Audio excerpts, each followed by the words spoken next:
오늘 우리에게 주신 하나님 말씀입니다. 구약 성경 에스겔 33장 7절로 11절 말씀. 구약 성경 에스겔 33장 7절로 11절 말씀. 파수꾼의 책임.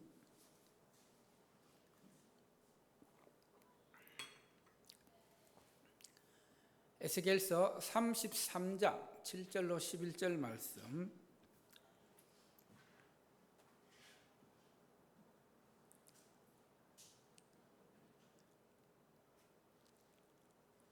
한 절씩 교독합니다. 인자야, 내가 너를 이스라엘 족속의 파수꾼으로 삼음이 이와 같으니라. 그런즉 너는 내 입의 말을 듣고 나를 대신하여 그들에게 경고할지어다.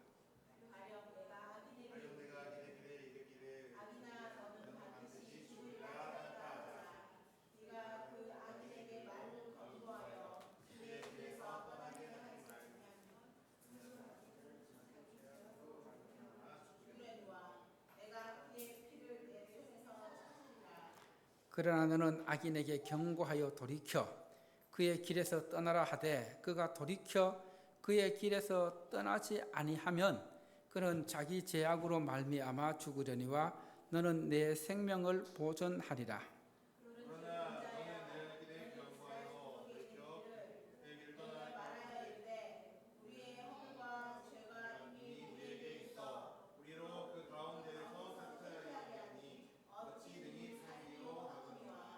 함께합니다. 너는 그들에게 말하라. 주 여호와의 말씀이니라. 나의 삶을 두고 맹세하노니 나는 악인이 죽는 것을 기뻐하지 아니하고 악인이 그의 길에서 돌이켜 떠나 사는 것을 기뻐하노라. 이스라엘 족속아 돌이키고 돌이키라. 너희 악한 길에서 떠나라. 어찌 죽하냐 하셨다 하라. 아멘. 하나님 아버지, 은혜와 사랑을 감사드립니다. 이제 주님께서 허락하신 말씀 듣습니다. 이 말씀이 선포될 때에 성령께서 함께하여 주시옵소서. 성령께서 함께하여 주셔서 감동으로 말씀을 깨닫게 하여 주시고 또 하나님의 살아계신 음성으로 들을 수 있는 은혜를 허락하여 주시옵소서. 이 모든 말씀 예수님 이름으로 기도드립니다. 아멘. 할렐루야. 지난 주일 저녁부터 우리는 창립 11주년 기념 장향희 목사님 초청 신유회복 대성회를 은혜 가운데 마칠 수 있었습니다.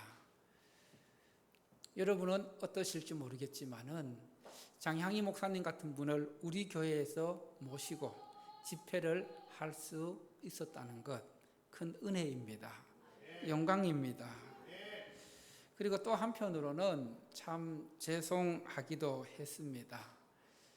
여기에 있는 자리들이라도 꽉 채웠으면은 그래도 더 은혜가 컸을 텐데 이 자리를 채우지 못한 것에 대한 죄송한 마음, 그리고 또 우리 교회 모든 성도들이 참여해서 은혜를 받기를 원하는 마음이 간절했는데 또 그렇지 못한 모습들도 참 안타까웠습니다. 그리고 지난 수요일 저녁에도 말씀을 드렸는데 또 하나 강사 목사님께 죄송스러운 것은 월요일 저녁은 식사를 대접하는 분이 있어서 식사를 대접했는데 화요일 새벽 기도 마치고 제가 이제 목사님 모셔드리러 가고 있는데 목사님께서 오늘 저녁에는 누가 식사 대접하느냐 물으시더라고요. 그래서 오늘 저녁에는 대접하는 분이 따로 없습니다. 이렇게 말씀드리니까 그럼 목사님 저녁에는 내가 알아서 할 테니까 저녁 7시에 모시러 오세요. 그렇게 말씀하셨습니다. 그러면서 목사님 제가 식사를 하기 위해서가 아니라 식사 대접하는 분이 있으면 그분을 기도하기 위해 그분을 위해서 기도해 주기 위해서 식사를 하러 나갑니다. 그런데 그렇지 않으면은 주로 제가 이제 알아서 합니다. 이렇게 말씀하셨습니다. 제가 부흥회 하기 전에 셀 모임에서 강사 목사님 식사 대접하실 분들은 기도하면서 해라 이렇게 말씀을 드렸는데 월요일 한 분이 있었고 또 화요일은 없어갖고 참 강사 목사님으로부터 기도 받을 수 있는 기회를 놓친 것이 참 안타까웠습니다. 제가 부목사로 서울의 상영교회에서 이제 부흥회라든가 이렇게 또 강사 목사님들 모시고 며칠간 부흥회를 하면은 강사 목사님 식사 대접하실 분 신청하세요 하면은 진짜 금방 다 차갖고 하고 싶어도 못하는 그런 경우들이 많이 있었습니다. 이제 집에 와서 이제 아내에게 제가 오늘 이런 일이 있는데 식사 대접하실 분이 없어서 목사님 혼자서 식사하신다고 하셨다 하니까 종훈이가 듣고 아빠 그럼 내가 강사 목사님 식사 대접할게. 아빠가 모시고 가서 식사 대접하라고. 그렇게 이제 그 말씀을 목사님께 말씀드렸더니 목사님 그렇게까지는 할 필요 없고 오늘 저녁에는 제가 알아서 하겠습니다. 그렇게 이제 식사를 하고 부흥회를 마치고 이제 저녁 집회를 마치고 나갈 때 인사하고 나갈 때 그래도 또 종훈이가 목사님께 식사 대접하는 마음으로 그 스타벅스 기프트 카드 이렇게 사서 드리는 모습 보면서 그래도 참 감사했습니다. 그 마음이 아름답고 귀했습니다. 이 어려운 상황 속에서도 우리 또 강사 목사님 식사 대접하신 우리 이명훈 권사님과 또 우리 종훈이 형제에게 감사의 마음으로 격려의 박수를 보내도록 하겠습니다. 감사합니다. 여러분, 우리 집에 귀한 손님이 오면은 정성껏 대접을 합니다. 그런데 이런 모습들을 보면서 우리 교회 형편이 또 우리 교회의 신앙의 수준이 아직 여기까지구나 하는 그런 마음들이 들어서 그런 면에서는 참 죄송했습니다. 왜냐하면은 그 목사님도 아마 우리 교회 같은 교회 부흥회 가는 게 쉽지 않을 거예요. 주로 몇백 명, 몇천 명, 많게는 10,000명 이상 목회하는 그 현장에서 말씀 전하시는데 수십 명도 안 되는 성도들 앉혀놓고 또 그것도 초신자들 또 교회 처음 나온 분들 이런 분들이 있으니까 어디에 맞출지. 원래 이분이 말씀의 능력이 진짜 대단하신 분이에요. 혹시 어제 제가 우리 교회 카톡방에 목사님 말씀하신 세계력 교회 김종희 권사님 간증 올려드렸는데 혹시 들어보셨어요? 기분이 들어보셨어요? 예, 거기 보면 장향희 목사님 얘기 나오죠. 예, 그 권사님이 어떻게 고침을 받았는지, 정말 어떻게 예수를 믿고 혈액한 말기, 백혈구 수치가 200밖에 안 되었어요. 200. 보통 사람이 한 8,000에서 9,000 되는데, 그런데 그 정도 떨어졌을 때 다 죽을 형편에서 부흥회를 참석한 거예요. 병원에서는 외출을 허락할 수 없다. 쇼크가 와서 죽을 수도 있다. 그런 분들 보고 각서 쓰고 장향희 목사님 그 집회에 참석하신 거예요. 그렇게 했을 때 하나님의 은혜가 임해서 그래서 말씀하신 것처럼 1년에 500명 이상씩 전도하고 등록시키는 그런 은혜의 삶을 살아가고 있는 간증을 들으면서 참 귀한 목사님 모시고 정말 목사님 말씀하신 것처럼 우리 교회가 지금보다 배로 부흥해서 다시 한번 그분 모셔서 말씀의 능력, 신의 능력, 치료의 능력 그런 것들을 경험할 수 있는 그날이 오기를 함께 기도하며 함께 비전과 소망을 가지고 함께 나가길 축원합니다. 할렐루야.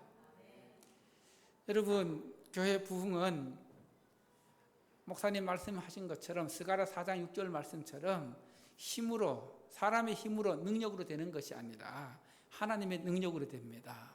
하나님의 영으로 됩니다. 성령의 도우심으로 됩니다. 그렇다고 우리가 아무것도 하지 않고 하나님의 도우심만 바라고 하나님의 능력만 바라고 가만히 앉아 있으면 되느냐?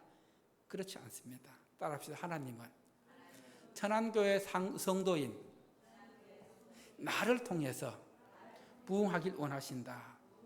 성장하길 원하신다. 할렐루야. 여러분이 한 사람만 전도해서 옆에 앉혀놓어 보십시오. 어떻게 될까요? 그럼 지금 있는 그보다 배로 부흥하잖아요. 김종희 그 권사님 간증하는 거 들어보니까 저는 2번 들었습니다. 우리 어제 그 영상하고 또 다른 최근에 한 교회에서 이제 머리가 좀 길렀던데 그 머리 기른 그 간증을 들어보니까 한 사람 전도하기 위해서 엄청난 노력을 하더라고요. 믿지 않는 사람이 관계 맺기 위해서 보통 10번에서 15번 찾아가서 관계를 형성하고 복음 전하고 섬기고 한번 들어보면은 여러분이 어떻게 그렇게 할 수 있는지 또 그 남편이 어떻게 예수를 믿게 되었는지 생생한 그런 은혜를 함께 누릴 수 있을 것입니다. 여러분은 이번 신유회복 대성회를 통해서 가장 크게 은혜 받은 말씀이 무엇입니까? 저는 몇 가지 그 요약들을 한번 해봤는데 성경 66권을 이야기하면서 성경 66권 한마디로 이야기하면 4자로 요약할 수 있다고 말씀하셨습니다. 뭘까요? 예, 그리하면. 그게 뭐예요? 그리하면이라는 뜻이 조건입니다.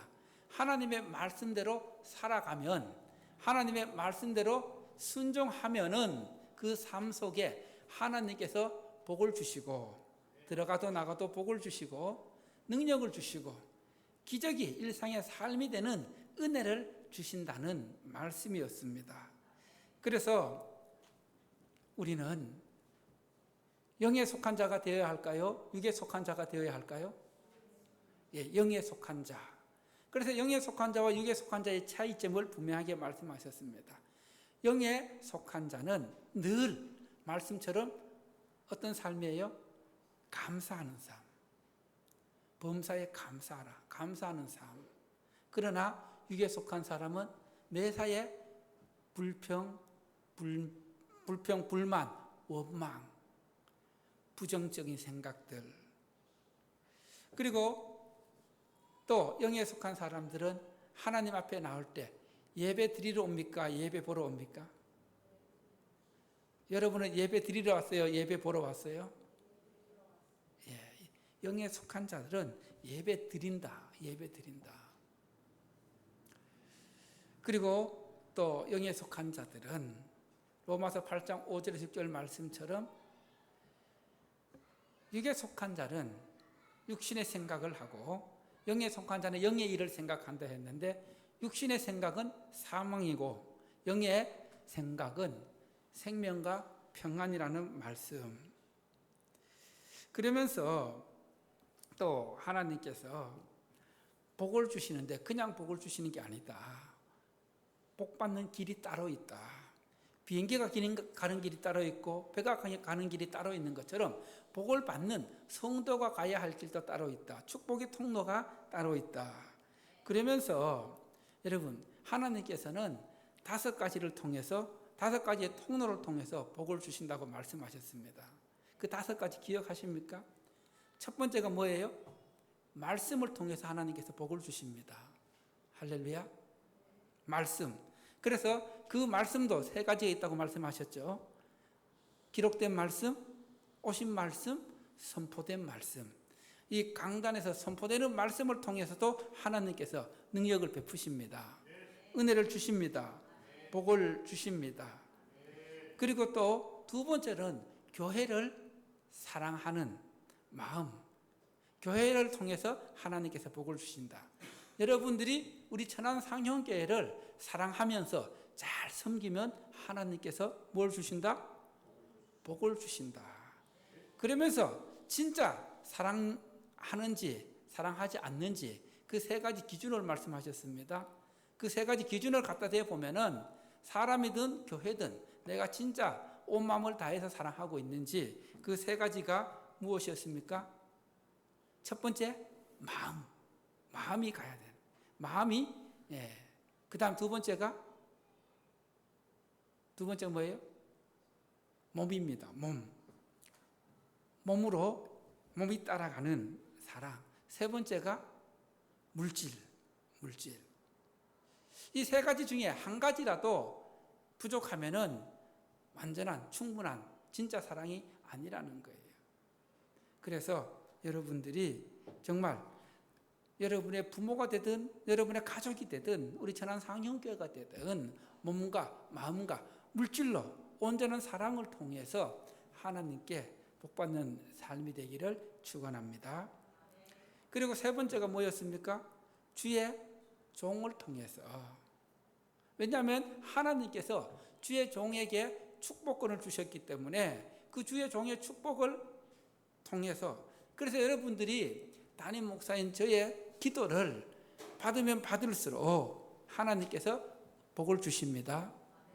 그래서 강사 목사님을 대접하고 주의 종들을 대접하고 섬기는, 그래서 하나님 이런 주의 종의 축복권을 주셨기 때문에 그게 중요하다는 것입니다. 그리고 또 네 번째는 하나님께서는 성령을 통해서 복을 주신다고 말씀하셨습니다.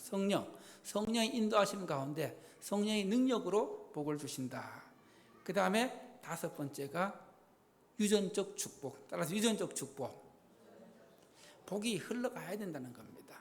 나만 복을 받는 것이 아니라 아브라함의 복이 이삭에게로, 이삭의 복이 야곱에게로, 야곱의 복이 요셉에게로 흘러갔던 것처럼 내가 믿음의 조상이 되어서, 우리 조상들은, 우리 부모들은 그렇지 못했을지라도 지금부터라도 내가 믿음의 조상 아브라함이 되어서 내가 받은 은혜가, 내가 받은 복이 흘러갈 수 있도록, 자녀들에게 흘러갈 수 있도록 그런 유전적 축복이 있다고 말씀하신 거 기억하셔요? 예. 그리고 또 하나님께서는 기도를 통해서 능력을 베푸시는데, 기도, 그건 좀 기억했으면 좋겠습니다. 몇 박자 기도? 3박자 기도, 3박자 기도. 예, 3박자 기도. 이 3박자 세 가지 뭘까요? 첫 번째는 부모의 소원 기도. 하나님, 내 자녀가 이런 삶을 살길 원합니다. 하나님 말씀 안에서 하나님의 영광을, 하나님의 뜻을 드러내는 그런 삶을 살기 원하는 부모의 소원 기도. 그래서 부모가 자녀들을 위해서 늘 기도해야 할 이유가 여기에 있는 겁니다. 자녀들은 부모의 기도를 먹고 자랍니다. 할렐루야. 그리고 또 두 번째, 주의 종의 축복기도. 아까 말씀드렸죠, 축복기도. 그 다음 세 번째 또 중요한 게 뭐예요? 본인의 믿음기도. 믿음으로 선포하는 겁니다. 할 수 있거든이 무슨 말이냐? 믿는 자에게는 능치 못할 일이 없느니라. 내게 능력 주신 자 안에서 내가 모든 것을 할 수 있느니라. 라는 그 믿음, 본인의 믿음이 있어야지 기도가 응답받고, 우리가 신회복 대성회 준비하면서 특별 새벽 기도하면서 하나님께서 기도 응답하지 않는 경우들이 있는데, 그 중에 한 가지가 뭐 하는 경우라 했어요? 의심하는 경우. 의심하는 사람은 마치 바람이 바다에 불어서 요동하는 바다 물결 같다고 그렇게 말씀하고 있습니다. 즉 기도할 때 믿음으로 구해야 된다는 겁니다. 구하고 찾고 두드리는 자에게 하나님께서 은혜를 주십니다.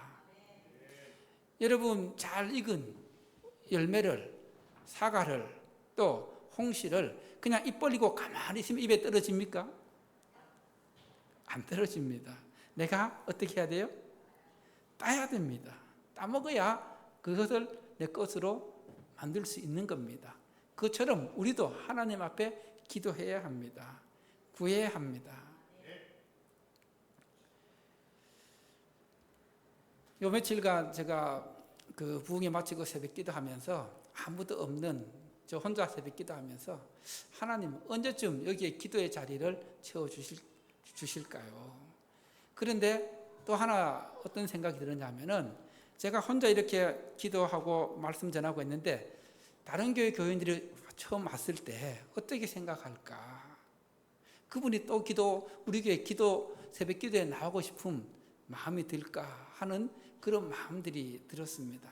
여러분, 지난주 말씀처럼 우리 여러분들이 기도하기에 힘써야 합니다. 그래서 저는 여러분들에게 한 가지 도전합니다. 새벽기도 하실 수 있는 분들은 제가 일주일 내내 월요일에서 금요일 다 나오라고 말씀드리지 않습니다.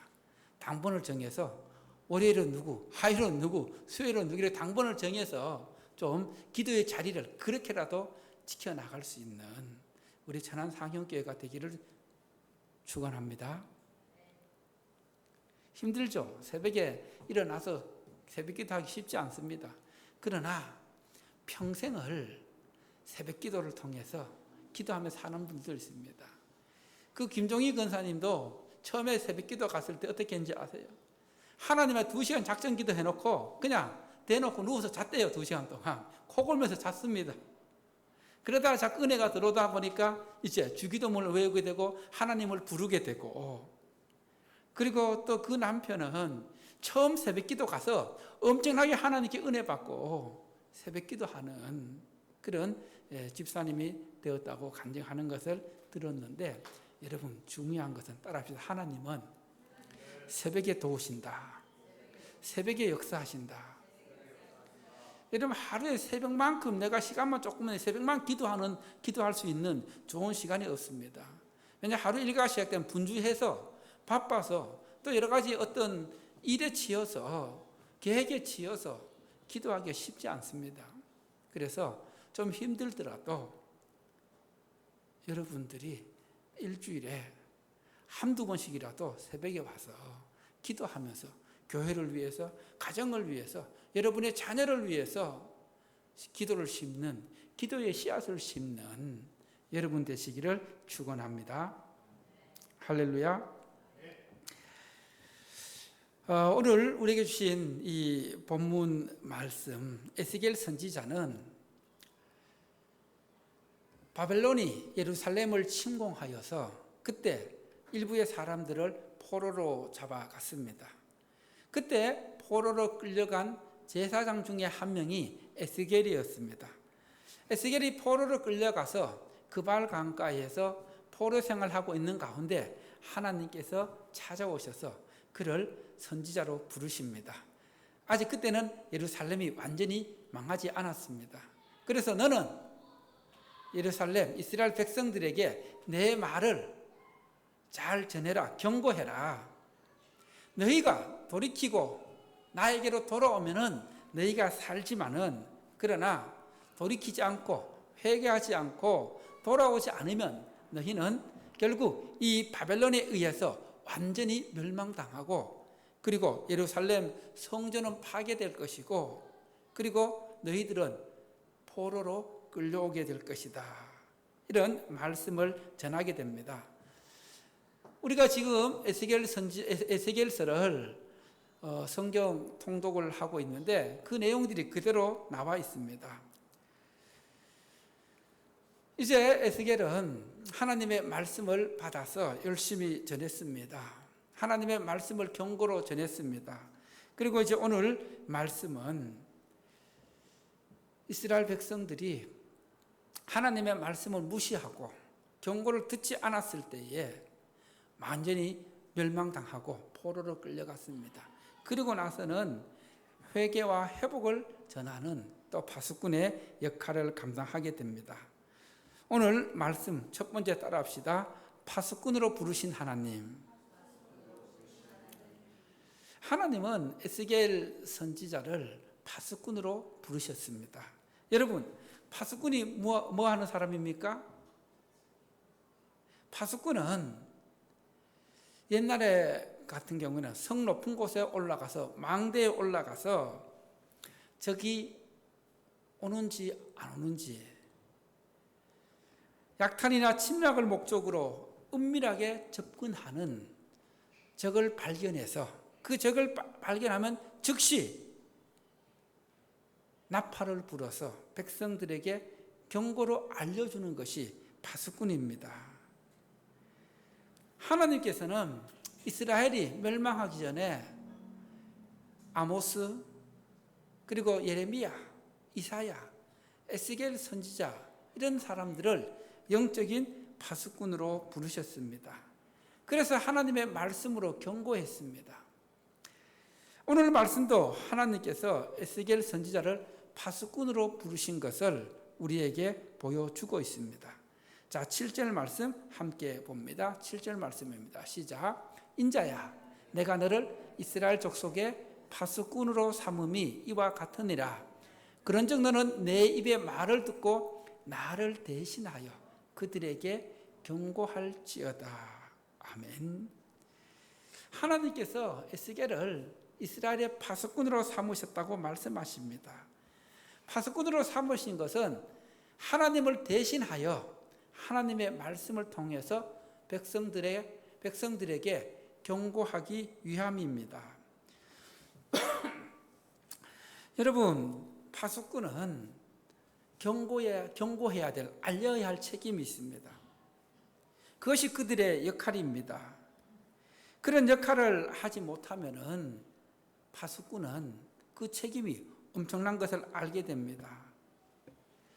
하나님께서 에스겔을 영적으로 이스라엘의 파수꾼으로 부르신 것처럼 오늘 이 시대에 따라합시다. 하나님은 나를 말씀의 파수꾼으로 부르셨다. 전도의 파수꾼으로 부르셨다. 영적인 파수꾼으로 부르셨다. 복음의 파수꾼으로 부르셨다. 여러분, 하나님께서 직접 전도하지 않으십니다. 하나님께서 저와 여러분을 말씀의 파수꾼, 복음의 파수꾼, 전도의 파수꾼으로 부르신 것은 누굴 대신하여? 하나님을 대신하여 말씀을 전하게 하기 위함입니다. 복음을 전하게 하기 위함입니다. 전도를 하게 하기 위함입니다. 그래서 두 번째로 파수꾼의 책임이 어떤 책임이 있는지, 파수꾼의 역할은 정말로 중요합니다. 백성들의 안전과 직결됩니다. 파수꾼이 그 역할을 충실히 수행하지 못하면 그 공동체는 큰 위험에 빠지게 됩니다. 예를 들어 파수꾼이 몰래 침입해오는 적을 발견하고도 나팔을 불지 않으면, 백성들에게 알려주지 않으면 어떻게 될까요? 그 성은 파괴되고 침략자들에 의해서 파괴되고 그 나라가 멸망당하게 될 것입니다. 그러면 그 책임이 1차적으로 누구에게 있는 겁니까? 파수꾼에게 있는 겁니다. 나팔을 불어서 경고하지 않았기 때문에, 알리지 않았기 때문에. 반대로 파수꾼이 나팔을 불어서 경고를 했음에도 불구하고 백성들이 믿지 않고 듣지 않고 멸망했다면 파수꾼에게는 책임이 없는 것입니다. 그렇죠? 이처럼 하나님께서 오늘 그 에스겔 선지자에게 영적 파수꾼으로 부르셨는데, 자, 하나님께서 에스겔에게 에스겔아, 내가 너에게 악이나 너는 반드시 죽으리라고 했을 때에, 죽으리라고 말씀하셨을 때에 그 말씀을 너만 듣고 악인들에게 경고하지 않고 악인들이 죽었다 치자. 원래 그 악인들은 자기 죄로 죽을 자들이었습니다.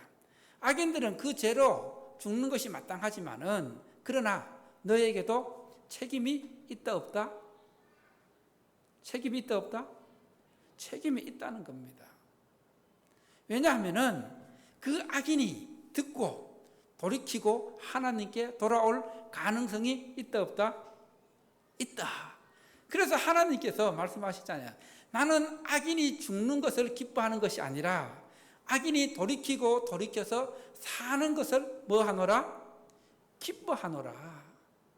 여러분, 여기에서 우리는 하나님께서 우리를 전도의 파수꾼, 말씀의 파수꾼, 복음의 파수꾼으로 부르신 그 중요한 이유를 알게 됩니다. 그리고 또 하나님께서 어떤 마음을 갖고 계시는지 하나님의 마음을 볼 수가 있는 것입니다. 자, 11절 말씀 함께 보도록 합니다. 11절입니다. 시작. 너는 그들에게 말하라. 주 여호와의 말씀이니라. 나의 삶을 두고 맹세하노니 나는 악인이 죽는 것을 기뻐하지 아니하고 악인이 그 길에서 돌이켜 떠나 사는 것을 기뻐하노라. 이스라엘 족속아 돌이키고 돌이키라. 너희 악한 길에서 떠나라. 어찌 죽고자 하느냐 하셨다 하라. 하나님께서 악인이 죽는 것을 기뻐하지 않는다. 악인들의 그 죄로 말미암아 죽는 것을 기뻐하는 것이 아니라 경고를 듣고 말씀을 듣고 전도를 받고 그들이 죄를 뉘우치고 회개하고 하나님께 돌아오는 것, 하나님을 믿는 것, 하나님을 믿음으로 영생을 얻는 것을 기뻐하노라. 그래서 여러분 누가복음 15장에서 하나님께서 어떻게 말씀하십니까? 한 영혼이 내게로 돌아오면은 천국에서는 어떤 잔치가 열린다? 기쁨의 잔치가 열린다. 한 영혼이 돌아오는 것이 바로 그 99마리의 양보다 한 영혼을 찾는 것이 더 기쁘다고 그렇게 말씀하고 있습니다. 하나님께 죽음을 선고받았다 할지라도 그 악인이 돌이키면은 하나님께서는 긍휼을 베푸십니다. 여러분, 하나님께서 사람을 판단하시는 결정적 기준은 과거의 행위, 과거의 업적이 아니라는 겁니다. 과거에 내가 어떤 죄를 지었다 할지라도 현재 내가 하나님의 말씀을, 하나님의 경고를 듣고 그 죄를 돌이켜 뉘우치면 또 하나님을 믿으면 하나님께서는 은혜를 베풀어 주십니다. 구원해 주십니다. 그것을 우리가 누가복음 23장에 보면은 예수님과 함께 십자가에 달린 두 강도 중에 한 강도가 있잖아요. 한 강도. 예수님, 나는 진짜 죽을 수밖에 없는 죄인입니다. 나를 긍휼히 여기셔서 예수님, 나와 나를 낙원에 좀 있게 해주십시오. 나를 불쌍히 여겨주십시오. 그 마지막 순간에 과거에 어떤 삶을 살았든지 상관없이 그 순간에 예수님을 믿었을 때에 예수님께 어떻게 했어요? 오늘 네가 나와 함께 낙원에 있으리라. 여러분, 현재 나의 믿음이 중요합니다. 현재 나와 하나님과의 관계가 중요합니다. 내가 과거에 어떻게 하나님을 섬겼든지 어떻게 헌신했든지 어떻게 사랑했든지 그게 중요한 게 아니라 따로 지금 내가 중요하다. 지금 나의 믿음이 중요하다. 하나님께서 나를 보시는 기준은 현재의 나이입니다. 할렐루야. 할렐루야. 어제의 의가 오늘의 죄를 정당화할 수 없고 또 과거의 발목 잡혀서 회개의 길을 놓치는 어리석은 일을 범하지 말아야 합니다. 여러분, 하나님께서 저와 여러분을 말씀의 파수꾼, 전도의 파수꾼, 복음의 파수꾼으로 부르신 것은 하나님의 말씀을 듣든지 아니 듣든지 듣고 안 듣고는 그들의 책임이지 우리에게는 오직 뭐 해야 될 책임이 있는 거예요? 전해야 할 책임이 있는 겁니다. 그래서 따라합시다. 때를 얻든지 못 얻든지 복음을 전하라. 내 말이 아니라 누구의 말이에요? 하나님 말씀입니다. 이번 신유회복 대성회를 앞두고 정말 기도로 준비하면서 여러분 모두가 힘썼습니다. 오늘의 교회 하늘대학부가 그들의 귀한 그 용돈을 가지고 준비한 전단지 2,000매를 열심히 돌렸습니다. 정말 나름대로 열심히 또 알리고 전했습니다. 여러분, 자, 여기서 한 가지 한번 짚고 넘어가 봅니다. 우리 교회에 부흥회가 있다는 그 전단지를 통해서 알리는 책임은 누구에게 있는 겁니까?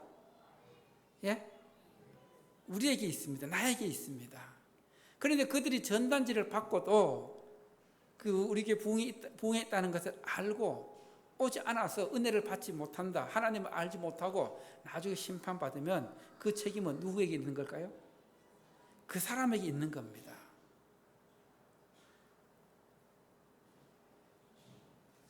우리가 전하지 않아서 그들이 모르는 책임을 우리가 져야 된다는 겁니다.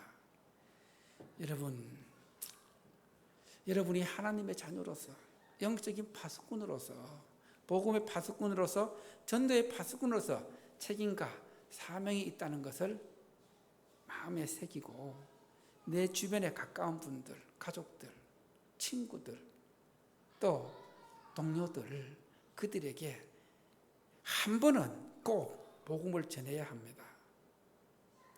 여러분을 친구로 두고, 여러분을 가족으로 두고, 그 사람이 나는 복음을, 그 사람 나보고 한 번도 복음을 전하지 않았다. 그러면은 그 책임이 누구한테 있다고요? 예? 나에게 있다는 거. 하나님 그 책임을 반드시 물으신다고 오늘 말씀을 통해서 우리에게 말씀하고 있습니다. 우리가 전하지 않는 책임을 하나님께서 물으십니다. 그러나 우리가 전했는데도 믿지 않고 그 사람이 심판받으면은 모든 책임은 그 사람에게 있는 것입니다.